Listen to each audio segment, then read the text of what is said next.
यदि काशीराम साहब, डीके खापरे साहब, बीना भाना जी, एसएफ गंगावनी साहब आदि लोगों ने एक साथ ही काम शुरू किया था। बाद के दिनों में काशीराम साहब ने बामसेफ से अपने को अलग किया था उन्होंने और डीएस-4 बनाया। लगभग 4 साल तक उसका बहुत सुंदर उन्होंने संचालन किया। फिर डीएस-4 का उन्होंने एक राजनीतिक पार्टी के रूप में उन्होंने परिवर्तित कर दिया। तो जो राजनीतिक पार्टी के रूप में उन्होंने परिवर्तित करते समय जो उद्देश्य निर्धारित किए थे, क्या वो उद्देश्य पूर्ति हो गए? यदि नहीं हो पाए तो वो उस समय उनकी रणनीतिक गलतियाँ हुई थी इस राजनीतिक पार्टी बनाने की या जिन्होंने राजनीतिक पार्टी जो नई बनाई उसके नेतृत्व के स्तर पर गलतियाँ हुई थी या नेतृत्व निरंकुश हो गया या डेमोक्रेटिक नहीं रहा तो इसलिए उद्देश्य नहीं प्राप्त हो सका? थोड़ा-सा प्रकाश डालना चाहेंगे? नहीं, इसमें काशीराम जी की रणनीतिक गलती तो नहीं मानेंगे। पर 2 तरीके से इस मैं उत्तर को बाँटना चाहूँगा।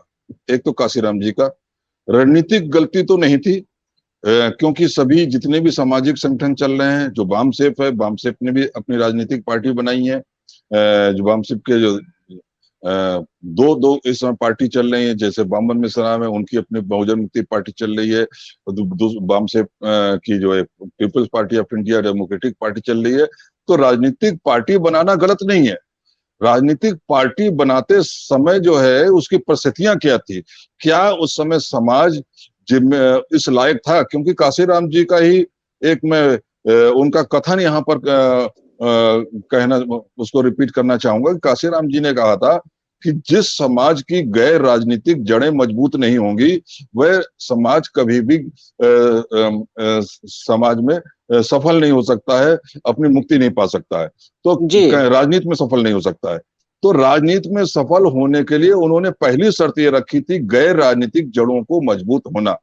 तो अगर हम इस बात पर ध्यान दें तो क्या 1984 में जब उन्होंने बामसेफ का गठन किया, क्योंकि डीएस-4 का गठन उन्होंने 1981 में किया, तो उस समय पूरी तरीके से उसको राजनीतिक नहीं था। उसका उद्देश्य यह था कि क्योंकि बामसेफ जो है पब्लिक से डायरेक्ट नहीं जा पा रहा था, वो एम्प्लॉइज का संगठन था, तो पब्लिक से ज्यादा सीधा संपर्क करने के लिए डीएस-4 बनाया गया था, जिससे कि सीधे पब्लिक से संपर्क कर सके, बहुजन समाज से सीधे संपर्क कर सके, उनकी समस्याओं के लिए अगर आंदोलन करना पड़े तो सड़क उतर आंदोलन कर सके। बाद में उसको राजनीति में बदल दिया गया और उन्हें 14 अप्रैल 1984 को उन्होंने ये बहुजन समाज पार्टी बनाई। तो ये प्रश्न उठता है कि जब उन्होंने राजनीति में प्रवेश किया तो उनकी अपनी विचारधारा के अनुसार कि गैर राजनीतिक जड़ों को मजबूत किए बिना राजनीति में सफलता नहीं मिल सकती, तो क्या गैर राजनीतिक जड़ें उस समय इतनी मजबूत हो गई थी? मैं समझता हूं कि बिल्कुल गलत। उस समय बिल्कुल मजबूत नहीं थी, क्योंकि अगर ऐसा होता तो बसपा जो है भाजपा से क्यों समझौता करती? अगर सामाजिक जड़ें उनकी मजबूत होती तो कभी भी बसपा जो है भाजपा से समझौता नहीं करती, और अगर करती तो उनके पदाधिकारी अपने नेतृत्व के विरोध में विद्रोह कर देते। लेकिन ऐसा कुछ नहीं हुआ। अगर नेतृत्व ने जो है बस जिसके साथ हाथ मिलाया, पदाधिकारी और कार्यकर्ता भी वहीं पे एक साथ खड़े हो गए। तो मैं समझता हूं कि रणनीतिक के रूप में, नीति के रूप में काशीराम जी की गलती नहीं थी, लेकिन थोड़ा जल्दबाजी थी। अगर सामाजिक जड़ों को और मजबूत कर लिया जाता, 10 साल बाद बसपा का निर्माण होता है, राजनीतिक पार्टी का निर्माण होता है, तो शायद ज्यादा सफलता मिलती। और जिस तरीके से सत्ता को प्राप्त करने के लिए काशीराम जी के उत्तराधिकारी मायावती जी ने मनवादी पार्टियों के साथ हाथ मिलाया, वो नहीं करना पड़ता। दूसरी चीज जो है कि बहुजन समाज पार्टी का उद्देश्य वही था जो बामसेफ का उद्देश्य था, पूरे बहुजन समाज को इकट्ठा करने का, एक सूत्र में पिरोने का। काशीराम जी ने के हाथ में जब तक पार्टी का नेतृत्व रहा या उनका प्रभाव रहा, तो उन्होंने ओबीसी समाज के, मतलब एक तरीके से उनको कहा जाए कि उन्होंने पूरे बहुजन समाज को प्रतिनिधित्व देने की प्रयास किया। तमाम नेता जो है उत्तर प्रदेश में खास तौर पर मैं कहना चाहूंगा, क्योंकि यही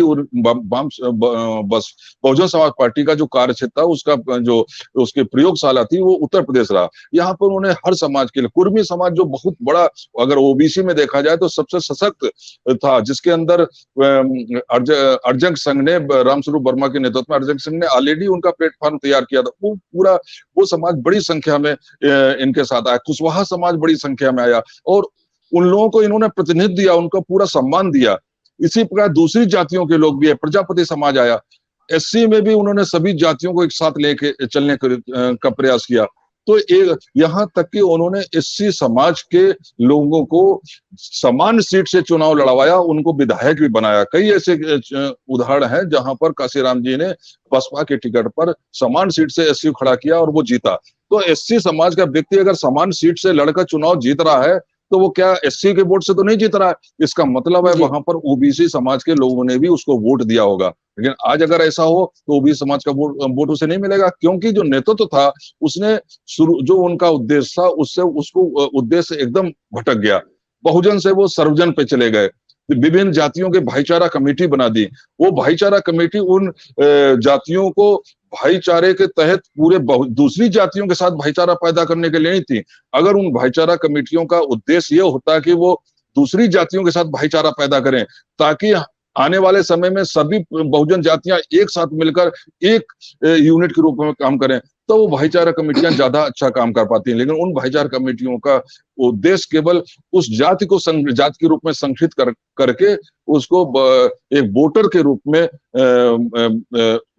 बहुजन समाज पार्टी को वोट दिलवाना था। उससे उसका परिणाम ये हुआ कि जो ये जातीय संगठन इतनी बड़ी संख्या में आए हैं कि वो उनके बाद में उनकी अपनी महत्वाकांक्षाएं उनके नेताओं की उभरने लगी। और आज हाल यह है कि हर जाति का नेता अपनी जाति के को चाहता कि उसके हिस्सेदारी उसको क्यों नहीं मिल रही है। उसके लिए अगर हिस्सेदारी नहीं मिल रही है तो जो बाबा साहब का आंदोलन है उसके प्रति उसका समर्पण है वो दूसरे दर्जे पे आ जाता है।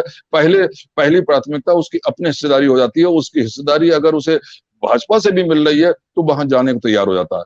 इसके लिए ये उद्देश्य से तो पूरी तरीके से भटक गई बहुजन समाज पार्टी। और इसमें एक सबसे बड़ा कारण है जो कि खाली बहुजन समाज पार्टी नहीं, अंबेडकर साहब के नाम पर जो चलने वाली तमाम पार्टियां हैं वो उनका भी हश्र वही हो रहा है। आप देखिए बिहार में जो लोक जनशक्ति पार्टी थी वो रामविलास पासवान के बाद बिखर गई, खत्म सी हो रही है। उनके चिराग पासवान के चाचा ने चिराग को ही निकाल दिया। उसका एक बहुत बड़ा कारण है कि जो ये सारी पार्टियां जो है किसी एक व्यक्ति को लेकर चली हैं, उनके अंदर डेमोक्रेटिक जो है प्रोसेस नहीं रहा है। बाबा साहब अम्बेडकर ने एक चेतावनी दी थी संविधान सभा की जो अंतिम बैठक थी जब संविधान को स्वीकार किया था, उसमें उन्होंने चेतावनी दी थी कि किसी व्यक्ति को एकल नेतृत्व के खिलाफ उन्होंने दी थी। उन्होंने कहा था कि कोई व्यक्ति भी आपके प्रति आपको समाज के कल्याण के इसने कितने भी महान काम किए हों, समाज को उसका कर्तव्य होना चाहिए, उसके प्रति उसका सम्मान करना चाहिए, लेकिन उसकी कृतज्ञता जो है एक सीमा होनी चाहिए, उस सीमा से आगे नहीं जाने चाहिए।